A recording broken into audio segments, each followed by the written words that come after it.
اور قوم عاد کے بھائی ہود کو یاد کرو کہ جب انہوں نے اپنی قوم کو سرزمین احقاف میں خبردار کیا اور ان کے آگے اور پیچھے سے خبردار کرنے والے گزر چکے تھے کہ اللہ کے سوا کسی کی عبادت نہ کرو، مجھے تمہارے بارے میں بڑے دن کے عذاب کا ڈر لگتا ہے۔ کہنے لگے کیا تم ہمارے پاس اس لیے آئے ہو کہ ہم کو ہمارے معبودوں سے پھیر دو؟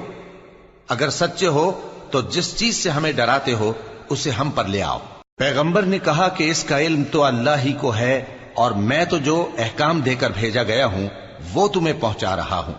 لیکن میں دیکھتا ہوں کہ تم لوگ نادانی میں پھنس رہے ہو۔ پھر جب انہوں نے اس عذاب کو دیکھا کہ بادل کی صورت میں ان کے میدانوں کی طرف آ رہا ہے تو کہنے لگے یہ تو بادل ہے جو ہم پر برس کر رہے گا، نہیں بلکہ یہ وہ چیز ہے جس کے لیے تم جلدی کرتے تھے، یعنی آندھی جس میں درد دینے والا عذاب بھرا ہوا ہے، جو ہر چیز کو اپنے پروردگار کے حکم سے تباہ کیے دیتی تھی۔ آخر وہ ایسے ہو گئے کہ ان کے گھروں کے سوا وہاں کچھ نظر نہیں آتا تھا۔ گناہگار لوگوں کو ہم اسی طرح سزا دیا کرتے ہیں، اور ہم نے ان کو ایسا اقتدار دیا تھا جو تم لوگوں کو نہیں دیا، اور انہیں کان اور آنکھیں اور دل دیے تھے، تو چونکہ وہ اللہ کی آیتوں سے انکار کرتے تھے اس لیے نہ تو ان کے کان ہی ان کے کچھ کام آ سکے اور نہ آنکھیں اور نہ دل، اور جس چیز کا وہ مذاق اڑایا کرتے تھے اسی نے ان کو آ گھیرا۔